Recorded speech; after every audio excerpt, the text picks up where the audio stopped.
Imagine un monde où les paroles de Jésus ne sont pas de vieux textes figés dans le temps, mais une source vivante, brûlante, prête à transformer chaque instant de ta vie.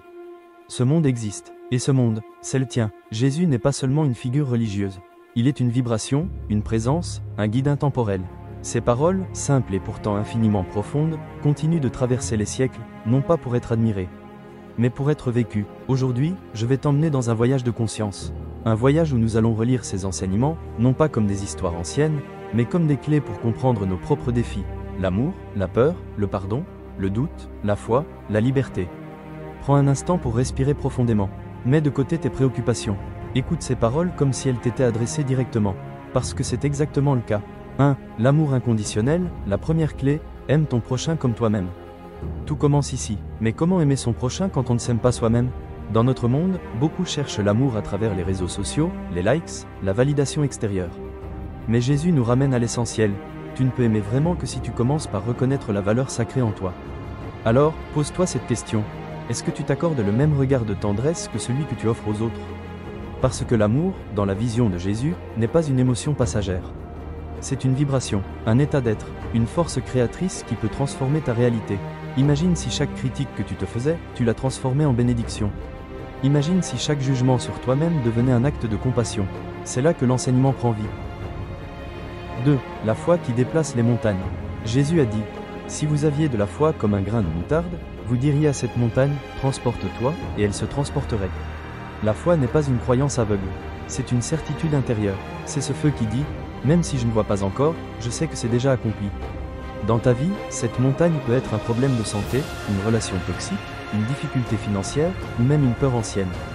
Avec ta logique humaine, tu te dis, impossible, trop grand, trop lourd.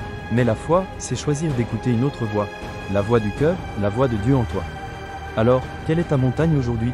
Et si, à partir de maintenant, tu choisissais de la regarder non pas comme un obstacle, mais comme une invitation à activer ta foi ? 3. Le pardon libérateur. Un des enseignements les plus puissants de Jésus, c'est le pardon. Quand Pierre lui demande, « Seigneur, combien de fois pardonnerai-je ? Jusqu'à 7 fois ?» Jésus répond, « Je ne te dis pas jusqu'à 7 fois, mais jusqu'à 70 fois 7 fois. » Le pardon n'est pas fait pour excuser l'injustice. Le pardon est une clé de libération. Quand tu pardonnes, ce n'est pas à l'autre que tu offres la paix. C'est à toi, parce que tant que tu tiens la blessure dans ton cœur, tu continues de souffrir. Le pardon, c'est le courage de dire, « Je refuse que cette douleur me définisse. Je me libère. » Et toi, qui as-tu besoin de pardonner aujourd'hui pour retrouver ta liberté intérieure ? 4. Le royaume en nous. Jésus dit, « Le royaume de Dieu ne viendra pas de manière à frapper les regards. Car voici, le royaume de Dieu est au-dedans de vous. » Nous cherchons souvent à l'extérieur, plus d'argent, plus de succès, plus de reconnaissance. Mais Jésus nous rappelle que la vraie richesse, la vraie paix, se trouve déjà en nous. Ce royaume, c'est ta connexion directe avec le divin. C'est cette étincelle en toi qui ne s'éteint jamais. Peu importe ce que tu as vécu, peu importe tes erreurs, cette lumière est intacte. Et si tu choisissais de tourner ton regard à l'intérieur, là où réside la vraie puissance ? Chaque fois que tu médites, que tu respires en conscience, que tu choisis l'amour plutôt que la peur, tu ouvres la porte du royaume. 5. Pureté du cœur et vérité intérieure. Jésus disait, « Heureux les cœurs purs, car ils verront Dieu. » La pureté du cœur n'est pas la perfection morale. C'est la transparence, c'est vivre sans masque. Dans un monde où tout le monde se compare, se met en scène, filtre ses photos pour paraître plus beau, Jésus nous invite à revenir à la vérité nue. Ton cœur, tel qu'il est suffisant. Être pur de cœur, c'est oser être toi. C'est choisir l'authenticité même si ça déplaît. Parce que c'est seulement quand tu enlèves les masques que la lumière de Dieu peut briller à travers toi.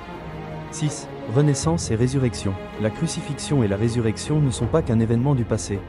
C'est un archétype, un modèle pour nos vies. Chaque fois que tu traverses une crise, tu vis ta propre crucifixion. Une partie de toi meurt, une identité, une relation, une illusion.